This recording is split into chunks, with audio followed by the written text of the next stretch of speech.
Bueno, bienvenidos de regreso, hermanos y hermanas. Se ha aumentado nuestro número, gloria a Dios.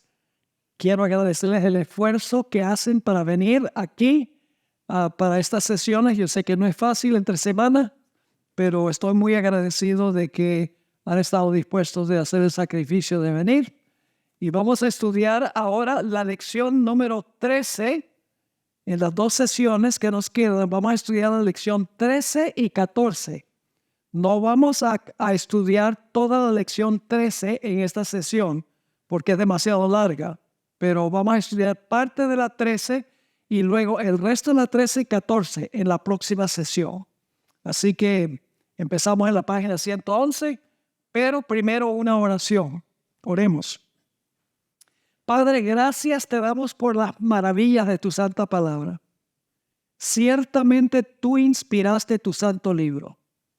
Podemos confiar en ese libro, porque hemos visto la trayectoria, cómo todo se ha cumplido al pie de la letra. Te pedimos, Señor, que nos bendigas en esta sesión al estudiar, que podamos captar la importancia de las fiestas judías y cómo se aplican en su cumplimiento a Cristo Jesús. Gracias por la promesa de tu presencia. Rogamos que tu palabra no regrese a ti vacía. Te lo pedimos en el nombre de Jesús. Amén. Próximo sábado sí vamos a tener un par de llamados al bautismo. Esta serie que estamos estudiando no es técnicamente una campaña evangelística. Es más una clase ancla donde estamos estudiando algún tema relacionado con la Biblia. Hemos tenido sobre las iglesias, hemos tenido sobre los sellos, hemos tenido sobre cómo estudiar las profecías. Cada año tratamos de hacer una escuela ancla a donde cubrimos cierto tema. Estoy pensando que el próximo año vamos a hacer, Dios mediante, si estamos todavía aquí en este planeta, voy a hacer una serie sobre la ley el sábado. 24 sesiones de 1 hora cada sesión sobre la ley el sábado. Así que vayan haciendo preparativos para la clase ancla del próximo año. Todavía no sabemos dónde va a ser, pero Dios proveerá. Bien, la página 111, la fiesta del Pentecostés. Ustedes encuentran un cuadrito en la parte de arriba de la página 111 que quiero primero tomar tiempo para repasar. Lo vamos a leer de izquierda a derecha. Lo que tiene son las 4 fiestas primaverales de los judíos. En el lado izquierdo tenemos la Pascua.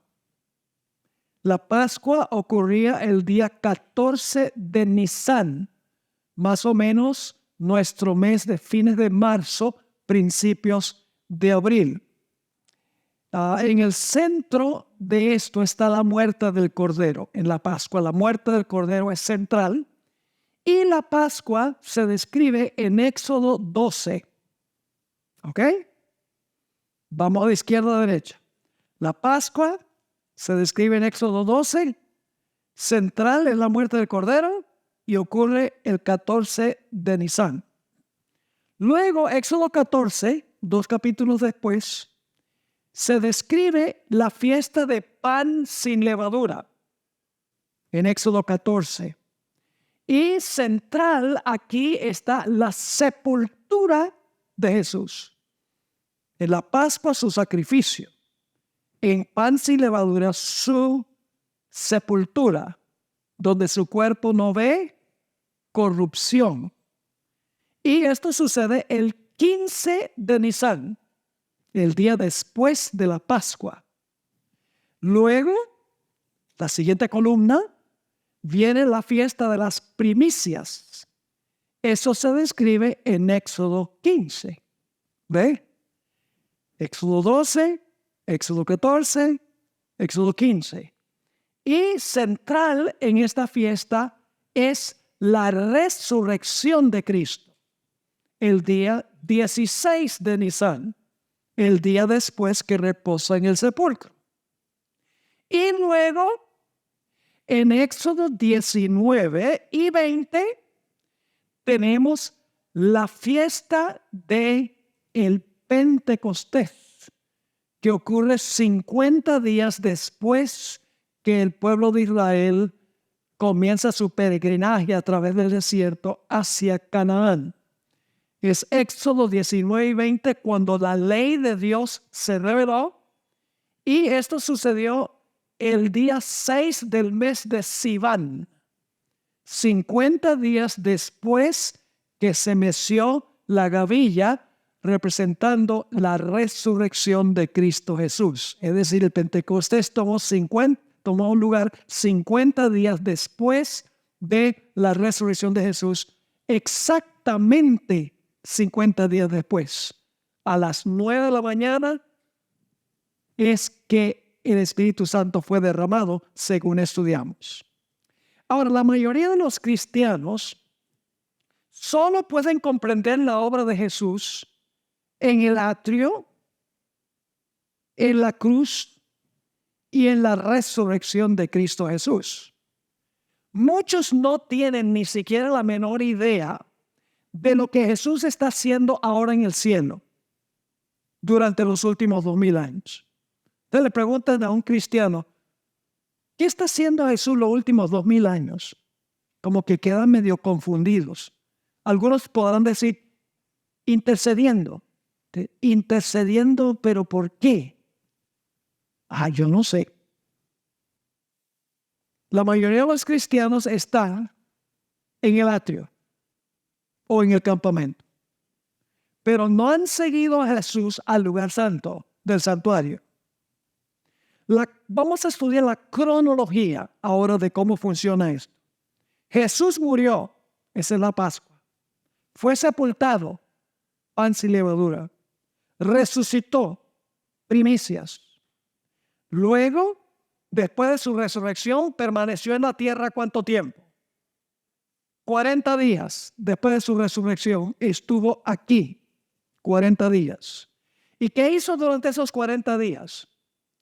Dicen Hechos 1:3 que les enseñó a sus seguidores las cosas concernientes al reino de Dios. En otras palabras, les explicó las profecías que no habían entendido. Y eso lo sabemos porque en el día del Pentecostés, Pedro supo usar muy bien la escritura. Se refirió a 5 pasajes y los usó muy bien. Antes de eso no habían entendido. Jesús tomó 40 días para explicarle las profecías a los apóstoles, para que estuvieran listos para el Pentecostés. Ahora, la pregunta clave es, ¿qué pasó después de los 40 días? Bueno, tenemos una lista. Lo primero que ocurre es que cuando concluyeron los 40 días, Jesús ascendió al cielo. Se describe en Hechos 1 y el versículo 9 al 11. Jesús asciende al cielo. Y luego tenemos 10 días. Desde que Jesús asciende hasta que se derrama el Espíritu Santo en el Pentecostés, pasan 10 días, porque son 50 días desde la resurrección hasta el Pentecostés. ¿Qué ocurrió durante esos 10 días? Aquí tienen la lista. Y todo esto lo vamos a desmenuzar. Solamente le estoy dando el bosquejo ahora. Número 1. El Padre vistió a Jesús con las vestiduras de un sumo sacerdote. El Padre vistió a Jesús con la vestimenta de un sumo sacerdote. Luego, en la siguiente página, 112, el Padre ungió a Jesús con aceite. ¿Que representa qué cosa? El Espíritu Santo. ¿Saben que originalmente la promesa del Espíritu Santo no le fue dada a los discípulos? Jesús fue al cielo para recibir la promesa del Padre para luego él dársela a los discípulos. Pero la promesa fue hecha a Jesús. Y luego Jesús derrama el Espíritu Santo. Lo pueden leer en Hechos el capítulo 2 y el versículo 34. Luego, después de ungir a Jesús con aceite, ungiéndolo para servir como rey del reino de la gracia y sumo sacerdote, entonces el santuario fue dedicado por la sangre de Cristo Jesús. Y eso se describe en el libro de Apocalipsis, el capítulo 5, a donde se levanta un himno de alabanza al Cordero que fue inmolado. Y al mismo tiempo, en el día del Pentecostés, escuchen, mientras Jesús está siendo vestido por el Padre como sumo sacerdote y está dándole el don del Espíritu Santo, lo está ungiendo, por así decirlo, con el aceite, en la tierra se está formando el núcleo de los que van a proclamar el mensaje en cuanto a lo que está haciendo el sumo sacerdote, que son los que están reunidos en el aposento alto, que la Biblia dice que eran 120. Y luego entonces Jesús comienza su ministerio como sumo sacerdote en el santuario celestial. El Señor Jesucristo ahora empieza a recibir clientes. Usted dice, ¿cómo que clientes? Sí, porque Jesús compró, por su vida perfecta y su muerte en la cruz, compró la salvación para todos los seres humanos. Nosotros sencillamente tenemos que venir a reclamarlo. Somos clientes del sumo sacerdote para recibir perdón y para recibir poder. Jesús comenzó su función como rey del reino de la gracia y como sumo sacerdote intercesor. Eso fue lo que ocurrió durante los 10 días después que el Señor Jesucristo ascendió al cielo. Ahora vamos a hacer 10 paralelos entre la celebración del Pentecostés por Israel y el cumplimiento del Pentecostés en Hechos el capítulo 2.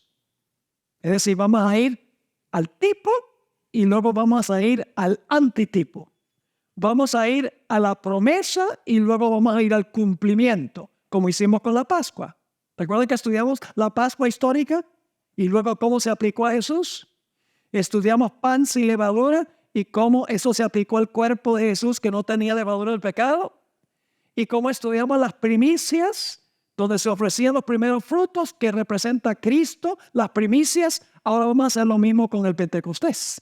Vamos a estudiar el Pentecostés, cómo se cumplió en el Antiguo Testamento, y el Pentecostés en su cumplimiento mayor, cuando Cristo es instalado en el cielo como sumo sacerdote. El primer paralelo tiene que ver con el periodo entre un evento y otro. Vamos a mirar en primer lugar el tipo histórico. Eso es lo que ocurrió en el Antiguo Testamento. Según la tradición judía, y hay evidencia en la Biblia de esto también, el pueblo de Israel llegó al Sinaí 50 días después del Éxodo. Después que se sacrificó el Cordero Pascual, llegaron 50 días después. Ahora, la Biblia no dice 50 días después, pero la Biblia sí nos dice que fue en el mes tercero, insinuando que fue en realidad un periodo de 50 días. Eso lo dice en Éxodo 19:1. Dice, en el mes tercero de la salida de los hijos de Israel de la tierra de Egipto, en el mismo día llegaron al desierto de Sinaí. 50 días. Eso fue en cumplimiento de Levítico 23, 15 y 16, a donde habla del día del Pentecostés. Vamos a leer Levítico 23, 15 y 16. Dice, y contaréis desde el día que sigue al día de reposo, que sería ¿cuándo? El domingo de resurrección, ¿verdad? Desde el día del domingo de resurrección. Dice, contaréis desde el día que sigue al día de reposo, desde el día en que ofrecisteis la gavilla de la ofrenda mecida.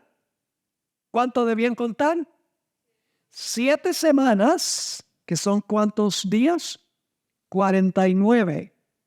¿Correcto? Contaréis 7 semanas cumplidas. Hasta el día siguiente del 7º día de reposo, contaréis ¿cuánto? 50 días. Es decir, el Pentecostés ocurre en el día número 50. Dice, entonces ofreceréis el nuevo grano a Jehová. Ahora, ¿cuándo se cumplió esto? Vamos a hablar del cumplimiento ahora de esto. Jesús resucitó. ¿Y qué pasó 50 días después de su resurrección?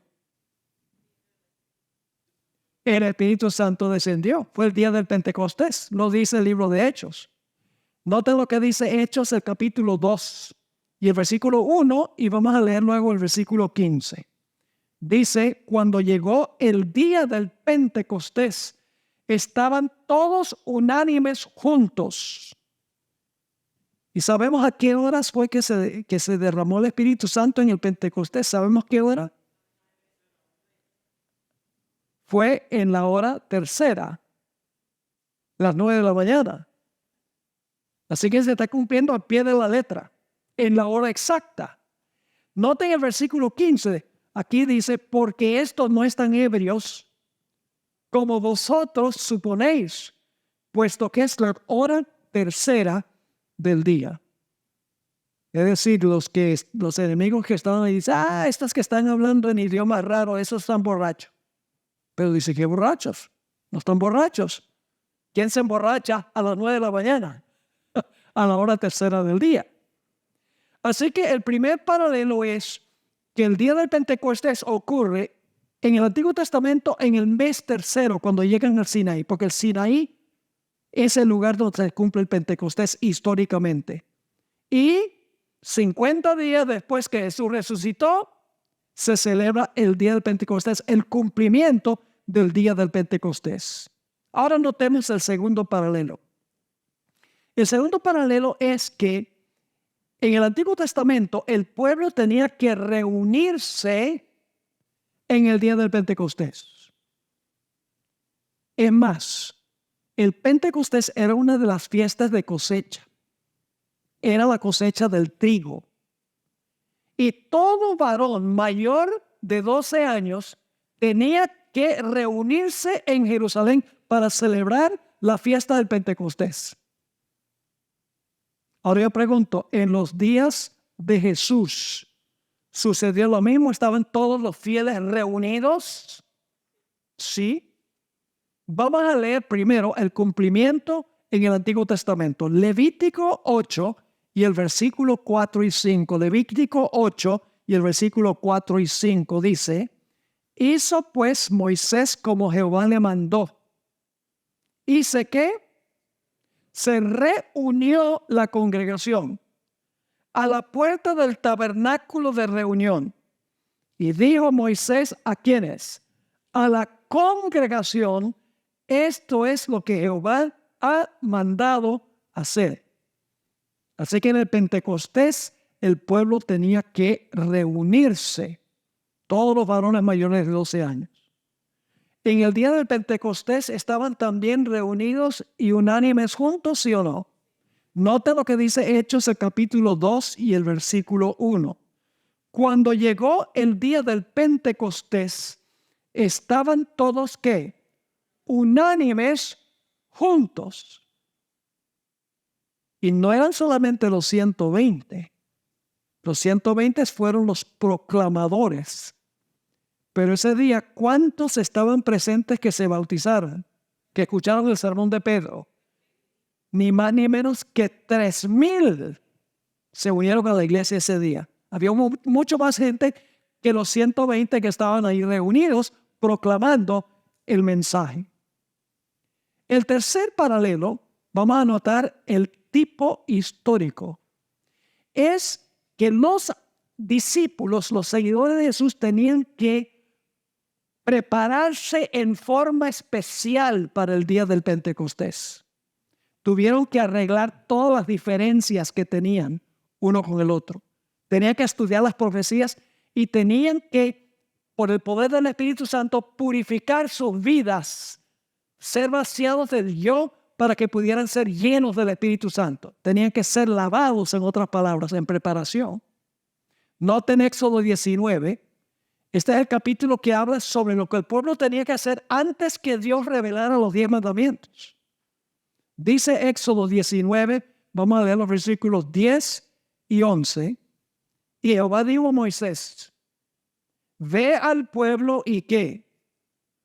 santifícalos hoy y mañana. ¿Y qué debían hacer? Laven sus vestidos. ¿Qué representa simbólicamente los vestidos? ¿Qué representa el manto? Representa el carácter de la persona. Cuando somos vestidos con el manto de Jesús, significa que estamos vestidos de su obediencia, de su justicia. Así que en el tipo, es decir, en lo literal, con el Israel literal, la gente debía lavar sus vestidos, es decir, prepararse, y dice, y estén preparados para el día tercero, porque al tercer día Jehová descenderá a los ojos de todo el pueblo sobre el monte Sinaí. Ahora, ¿cuál es el cumplimiento de esto en el ministerio de Jesús? Exigió una preparación especial de parte de los que estaban en el aposento alto para poder recibir el Espíritu Santo. ¿Hubo una preparación especial? ¿Oraron como nunca? ¿Estudiaron la profecía como nunca? ¿Arreglaron las diferencias uno con el otro? Eso sucedió durante los 10 días. Mientras Jesús estaba siendo investido, antes de comenzar su ministerio intercesor, ellos estaban en la tierra limpiando sus vidas y preparándose, como dice que el pueblo se preparaba, preparándose para recibir el Espíritu Santo, porque el Espíritu Santo no puede llenar lo que está lleno. ¿Qué discutían los discípulos en el último viaje a Jerusalén? ¿Quién iba a ser el mayor? Pedro dice, yo seré el presidente. Judas dice, Judas no estaba. Pero cada uno, Leví Mateo dice, yo llevo las finanzas. Estaban peleando sobre quién iba a ser el mayor. Y ahí fue que Jesús les dijo, no, el mayor es el menor.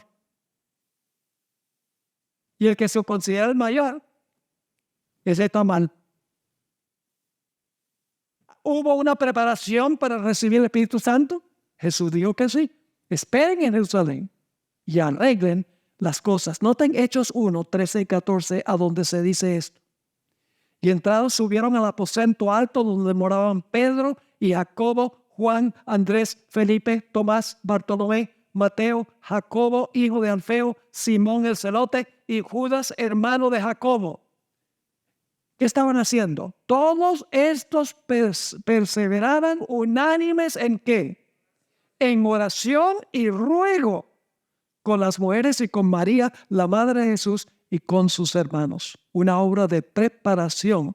Cuando Dios iba a descender para revelar su ley, una obra de preparación cuando Dios se iba a manifestar derramando el Espíritu Santo. Elena White escribió en el libro Hechos de los Apóstoles, página 30, lo siguiente, hablando de los 10 días. Estos días de preparación, ¿días de qué? ¿Preparación para qué? Para recibir el Espíritu Santo. Estos días de preparación fueron días de profundo escudriñamiento del corazón. Los discípulos sentían su necesidad espiritual y clamaban al Señor por la santa unción que los había de hacer idóneos para la obra de salvar almas. No pedían una bendición simplemente para sí.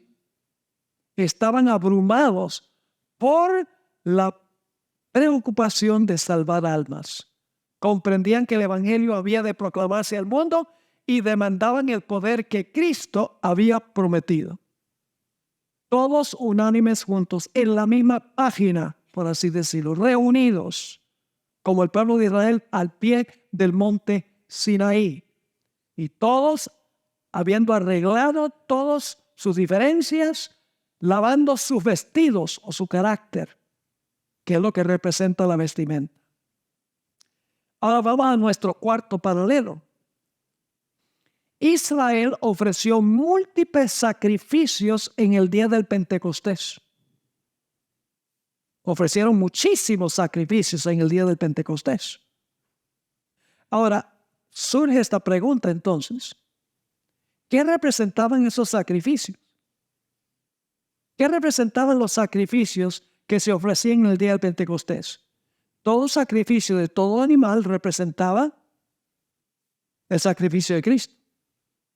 Entonces yo pregunto, ¿Jesús murió de nuevo en el día del Pentecostés? No, porque Él murió de una vez por todas. Entonces, ¿por qué sacrificios 50 días después que había ofrecido el sacrificio? Sencillamente porque 50 días después Él entra al lugar santo con su sangre para interceder por los seres humanos. El sacrificio lo hizo más de 50 días antes, pero ahora en el cielo va a aplicar los beneficios de su sacrificio, del derramamiento de su sangre. Y por eso es que en Apocalipsis, el capítulo 5, cuando Jesús llega al cielo, se entona un himno muy interesante, empezando en Apocalipsis 5, el versículo 9, y cantaban un nuevo cántico diciendo, digno eres de tomar el libro y de abrir sus sellos, porque tú fuiste inmolado y con tu sangre nos has redimido para Dios de todo linaje, lengua y pueblo y nación. Nos has hecho para nuestro Dios reyes y sacerdotes y reinaremos sobre la tierra. Y miré y oí la voz de muchos ángeles alrededor del trono y de los seres vivientes y de los ancianos. Su número era millones de millones que decían a gran voz, el Cordero que fue inmolado es digno de tomar el poder, la riqueza, la sabiduría, la fortaleza, la honra, la gloria y la alabanza. Jesús se presenta como ¿qué? Como Cordero inmolado el día del Pentecostés. Hacia eso apuntaban los sacrificios. No es que Jesús fue sacrificado de nuevo el día del Pentecostés, sino que Él ahora aplica el sacrificio que había ofrecido antes. ¿Están entendiendo el punto? Yo pregunto, ¿el día de expiación también se ofrecían sacrificios? Sí, se ofrecían sacrificios el día de expiación. Lo vamos a estudiar, sí, se ofrecían sacrificios. Entonces Jesús murió en 1844. No, lo que va a hacer en 1844, los que realmente fueron verdaderos creyentes, va a aplicar su sangre a ellos. La sangre que derramó mucho antes. Ahora, vamos entonces a volver aquí. El cumplimiento de los sacrificios del día del Pentecostés apunta al hecho que Jesús en el día del Pentecostés se presenta como el Cordero de Dios ante su Padre que quita el pecado del mundo. Ahora, aquí viene otro paralelo interesante. El día del Pentecostés hubo fenómenos en la naturaleza. ¿Sí o no? Hubo también fenómenos en la naturaleza al pie del monte Sinaí. Vamos a leer Éxodo 19, versículos 16, 19 y 20. Éxodo 19, 16, 19 y 20. Dice, todo el monte de Sinaí, ¿qué ha pasado? Humeaba, porque Jehová había descendido sobre él en fuego. Y el humo subía como el humo de un horno. Y todo el monte se estremecía en gran manera. El sonido de la bocina iba aumentando en extremo. Moisés hablaba y Dios le respondía con voz tronante. Y descendió Jehová sobre el monte Sinaí. Sobre la cumbre del monte llamó Jehová a Moisés a la cumbre del monte y Moisés subió. Yo pregunto, ¿hubo fenómenos en la naturaleza en el día del Pentecostés? ¿Qué fenómenos hubo? ¿Hubo un recio viento? ¿Se vieron lenguas como de fuego? Y saben algo que no menciona Hechos 2, pero sí menciona Hechos 4. Es que en Hechos 4, cuando Dios derramó el Espíritu Santo, dice que el lugar se sacudió. Hubo un terremoto. Lo cual significa que probablemente pasó también en Hechos 2, aunque no se menciona explícitamente. Ahora, lo interesante está en el sermón que predicó Pedro. Él citó la profecía de Joel. Y fíjense lo que él dijo. Esto es Hechos 2 y el versículo 16, 17 y 19. Dice, y de repente vino del cielo un estruendo como de un viento recio, que soplaba, el cual llenó toda la casa donde estaban sentados. Fíjense entonces, un recio viento. Se les aparecieron lenguas repartidas como de ¿qué? Como de fuego, asentándose sobre cada uno de ellos. Y luego Pedro va a citar una profecía del Antiguo Testamento para explicar lo que está ocurriendo. Y dice en el versículo 16, Pedro, que lo que está sucediendo, dice, mas esto es lo dicho por el profeta Joel. En los postreros días, dice Dios, derramaré de mi espíritu sobre toda carne. Versículo 19. Y daré prodigios arriba en el cielo y señales abajo en la tierra, sangre y fuego y vapor de humo. ¿Pasó eso en el Sinaí, sí o no?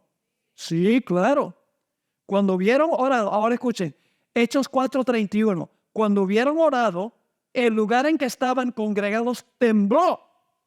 Todos fueron llenos del Espíritu Santo y hablaban con denuedo la palabra de Dios. El monte Sinaí se sacudió. ¿Hubo fuego? ¿Hubo humo? Sí. En el día del Pentecostés pasó lo mismo que en el Sinaí. Los mismos fenómenos en la naturaleza para anunciar en la tierra que Jesús había comenzado su servicio sumo sacerdotal en el lugar santo. Ahora vamos al punto número 6. Vamos a repasar. Punto número 1, el tiempo entre un evento y el otro. El punto número 2, tenían que reunirse. Punto número 3, tenían que prepararse. Número 4, sacrificios. Número 5, fenómenos en la naturaleza. Es decir, el Sinaí se cumple en el día del Pentecostés. Ya van a ver por mucha evidencia más. Ahora, el sexto paralelo es que las 12 tribus estuvieron presentes en el Sinaí. Y las tribus llevaban los nombres de ¿quiénes? De los 12 hijos de Jacob. ¿Verdad que sí? Ahora, me voy a adelantar un poquito a un tema completo que vamos a dar. Y es que había un problema muy serio en el día del Pentecostés. Y es que solo había 11 apóstoles. Jesús no podía empezar su labor como sumo sacerdote con 11 apóstoles. Y ustedes dicen, ¿por qué no? Porque el pectoral, escuchen bien, el pectoral que el Padre le puso a Jesús tenía 12 piedras. Por eso eligieron al sucesor de Judas antes del día del Pentecostés. Porque con 12 piedras había que tener 12 apóstoles. Así que en el Sinaí había 12 tribus con los nombres de los hijos de Jacob. Y en el día del Pentecostés se nombran, ya lo leímos, se nombran los apóstoles uno por uno y luego se elige el número 12, que es Matías. Vamos a leer Éxodo 28, 29 y 30. Dice, y llevará Aarón los nombres de los hijos de Israel en el pectoral del juicio sobre su corazón. ¿Qué debía llevar?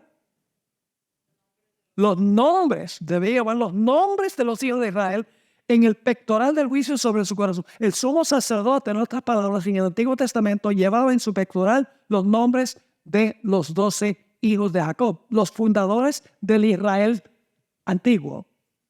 Y luego dice, sobre su corazón, cuando entra en el santuario, por memorial delante de Jehová, continuamente.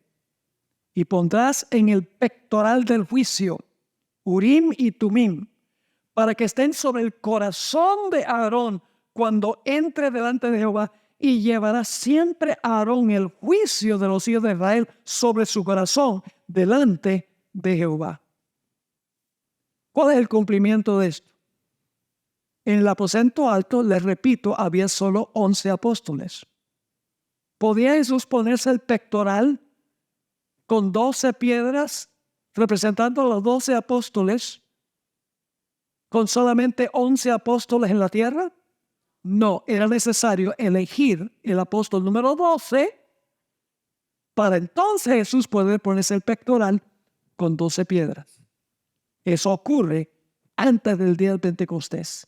Así que en el Sinaí tenemos las 12 tribus y tenemos los 12 apóstoles que son la continuación de la iglesia cristiana. Ahora, vamos a leer lo que dice Hechos, el capítulo 1, 21 y 22, para que ustedes vean este punto de la elección del sucesor de Judas. Dice en Hechos 1, 21 y 22, aquí está hablando Pedro, es necesario pues que de estos hombres que han estado juntos con nosotros todo el tiempo que el Señor Jesús entraba y salía entre nosotros, comenzando desde el bautismo de Juan hasta el día en que de entre nosotros fue recibido arriba, uno sea hecho testigo con nosotros de su resurrección.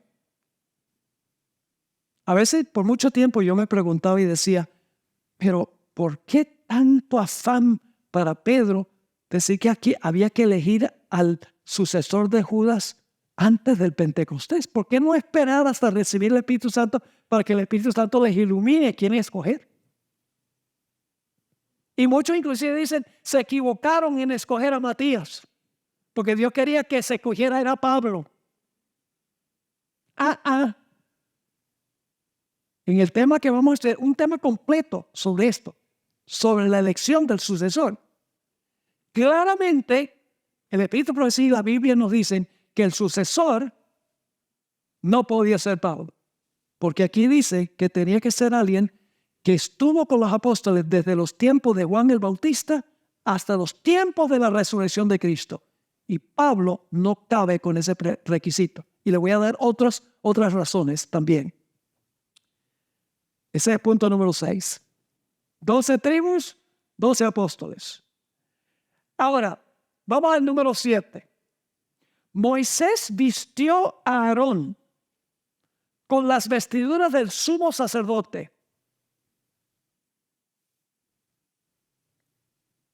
Y ahora escuchen esto. ¿Y luego qué hizo? Lo ungió con aceite. Y también ungió a los hijos de Aarón, quienes estaban vestidos como sacerdotes. El santuario también fue ungido con el aceite y toda la ceremonia duró 7 días. Vamos a leer Levítico 8 y el versículo 5 al 13.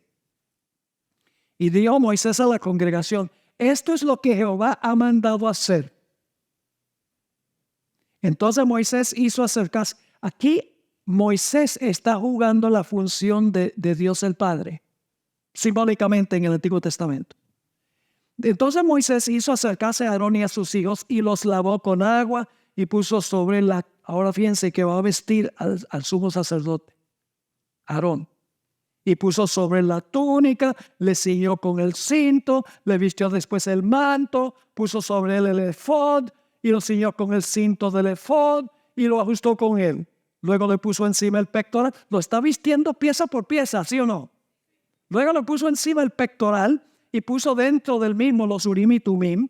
Después puso la mitra sobre su cabeza y sobre la mitra enfrente puso la lámina de oro, la diadema santa, como Jehová había mandado a Moisés. Esto es cuando está a punto de inaugurarse el santuario. Y en el cielo estaba a punto Jesús de inaugurar su ministerio en el santuario, cuando ascendió. Ahora viene el siguiente paso. Lo viste como sumo sacerdote. Y luego dice, y tomó Moisés el aceite de la unción. ¿Qué representa el aceite?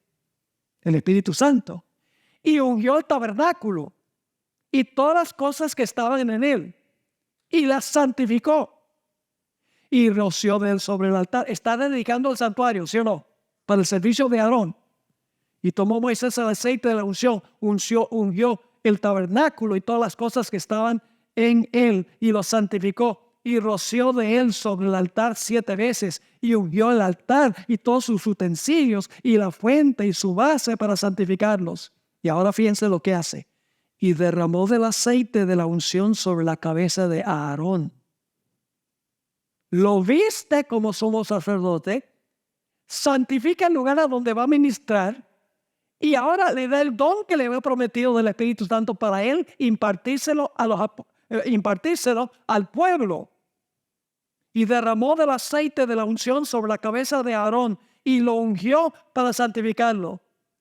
Y entonces después, esto es lo que pasa en la tierra, porque los discípulos también son ungidos. Dice, después Moisés hizo acercarse a los hijos de Aarón y les vistió las túnicas, les ciñó con cintos, les ajustó las tiaras, como Jehová había mandado a Moisés. El Salmo 133 describe este momento, la abundancia del aceite. Yo pregunto, ¿derramó Dios el Espíritu Santo en plenitud en el día del Pentecostés sobre los apóstoles? ¿En plenitud, en abundancia? Sí, noten el Salmo 133 que está profetizando el Pentecostés. Dice, mirad cuán bueno y cuán delicioso es habitar los hermanos juntos en armonía. Qué interesante. ¿Eso es cierto en el día del Pentecostés? ¿Estaban todos unánimes juntos en armonía? Sí. Y luego dice, es como el buen óleo o aceite sobre la cabeza, el cual desciende sobre la barba de Aarón, y baja hasta el borde de sus vestiduras. Oigan, hermanos y hermanas, para que el aceite alcance desde la cabeza hasta el pie del manto, eso es mucho aceite. Así que dice, es como el buen óleo sobre la cabeza, el cual desciende sobre la barba de Aarón, y baja hasta el borde de sus vestiduras, como el rocío de Hermón. Y fíjese, es tan abundante que hasta cae sobre los montes de Sión. Que desciende sobre los montes de Sión, porque allí envía Jehová bendición y vida eterna. Wow. Todo eso sucedió en el día del Pentecostés. ¿Saben qué más? Jesús se sienta a la diestra del Padre en el día del Pentecostés, porque es instalado como rey del reino de la gracia. Pedro citó el Salmo 110 en el día del Pentecostés en su sermón. ¿Qué dice el Salmo 110? Jehová dijo a mi Señor, siéntate a mi diestra. Aquí el Padre le está hablando a Jesús. Siéntate a mi diestra hasta que ponga tus enemigos por estrado de tus pies. Jehová enviará desde Sión la vara de tu poder. Domina en medio de tus enemigos. Tu pueblo se te ofrecerá voluntariamente en el día de tu poder. ¿Qué derramó el Espíritu Santo? ¿Recibiréis qué? Poder.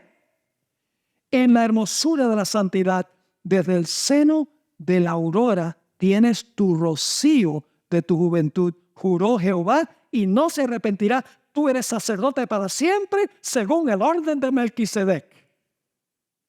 ¿Qué es lo que se origina cuando Jesús se sienta a la diestra del Padre? ¿El sacerdocio de quién? El sacerdocio de Melquisedec. Ahora ustedes dicen, pero un momentico, el sacerdocio de Jesús no es el sacerdocio de Aarón. Escuchen bien.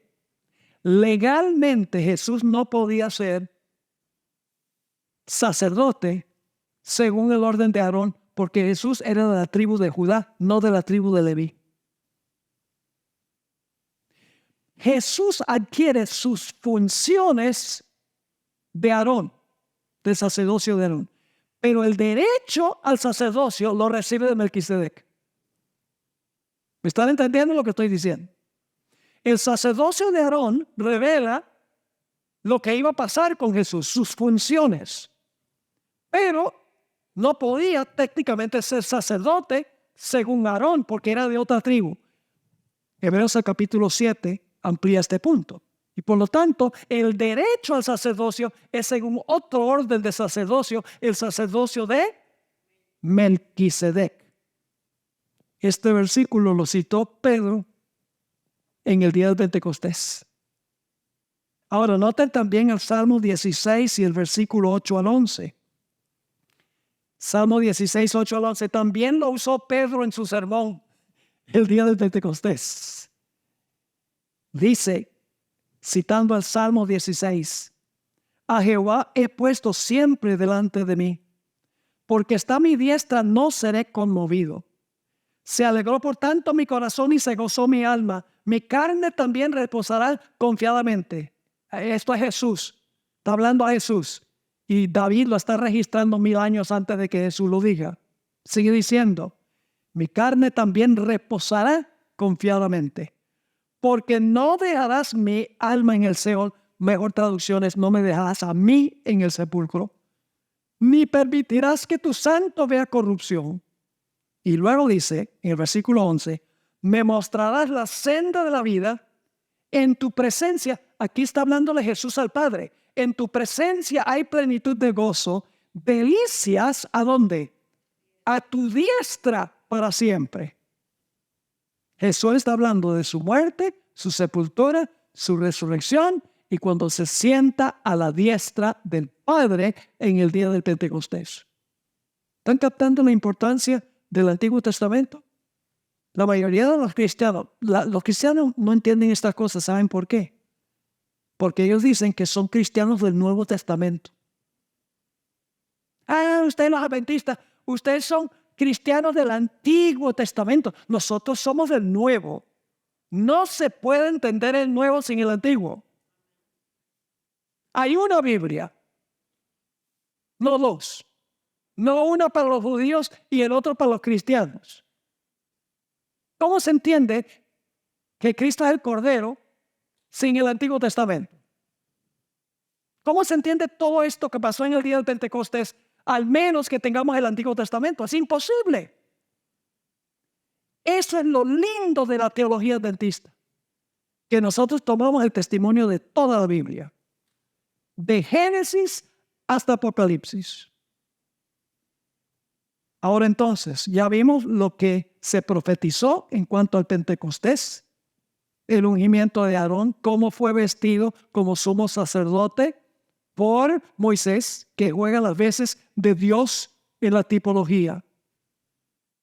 Ahora tenemos un resumen de esto en la siguiente página sobre lo que pasó con Jesús cuando fue al cielo. Escuchen bien. Cuando uno habla del Pentecostés, la mayoría de los cristianos lo que piensan es viento recio, lenguas de fuego. Hablaron en lenguas que no habían estudiado. Se enfocan en lo que pasó en la tierra. Pero lo que pasó en la tierra tenía el propósito de que se fijaran en lo que estaba pasando en el cielo. Lo que ocurrió en la tierra era un anuncio terrenal de lo que Jesús estaba haciendo en el cielo, de que había sido investido como sumo sacerdote, de que había recibido la promesa del Espíritu Santo, de que iba a empezar a servir como intercesor en el lugar santo. Lo que pasó en la tierra era para atraer la atención de la gente. Cada vez que Jesús comienza una nueva función, hay un anuncio terrenal. Cuando nació, los pastores y los reyes magos. Cuando el Señor Jesucristo iba a morir, la entrada triunfal a Jerusalén. Cuando el Señor Jesucristo resucitó, los que resucitaron con Él se fueron por toda la ciudad para decir, el Maestro ha resucitado. Cuando Cristo iba a comenzar su ministerio celestial, en el Pentecostés, recio viento, lenguas de fuego.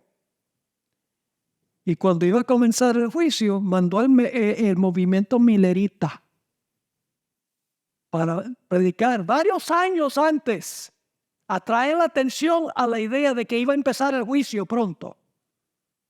Cada vez que Jesús va a comenzar una nueva función, algo pasa en la tierra para que la gente sepa que Jesús está comenzando esa función. Así que el evento importante ocurrió en el cielo. En la tierra solamente fue el anuncio. Jesús se presentó ante el Padre como el Cordero inmolado. Ya notamos eso. Luego el Padre vistió a Jesús con la vestimenta del sumo sacerdote y le dio el don del Espíritu Santo a él, porque era para dárselo a Jesús, para que Jesús se lo diera a los que estaban reunidos en el aposento alto. Pueden leerlo en Hechos 2:34. Ahora, escuchen bien, ¿Jesús en el cielo está sentado o está parado? A ver, un voto, democracia. ¿Cuántos dicen que Jesús está sentado? ¿Acaso no leímos que está sentado a la diestra de Dios? Sí, se sentó a la diestra de Dios, está sentado a la diestra. Pero está parado ante el Padre intercediendo también. Entonces, ¿cómo puede estar parado y sentado? Son una descripción de funciones. Está sentado en el trono con el Padre porque es rey del reino de la gracia. Está parado porque es el intercesor ante el Padre por los fieles. Es decir, sentado y parado describen funciones de Jesús, no geografía. Ahora, como sumo sacerdote, Él permanece en pie, pero como rey del reino de la gracia se sienta. ¿Podemos nosotros acercarnos al trono de la gracia porque Jesús fue tentado en todo y venció toda tentación, sí o no? Claro que sí. Y luego, el santuario es ungido por el Padre, porque Jesús va a servir allí. Y entonces ahora Jesús va a hacer lo que estudiamos del libro de Apocalipsis. Jesús va a dar al aceite a la iglesia para que la iglesia dé luz. Ahí camina entre los candeleros. En la mesa de los panes de la proposición va a asegurarse de que nunca falte el pan espiritual en la iglesia.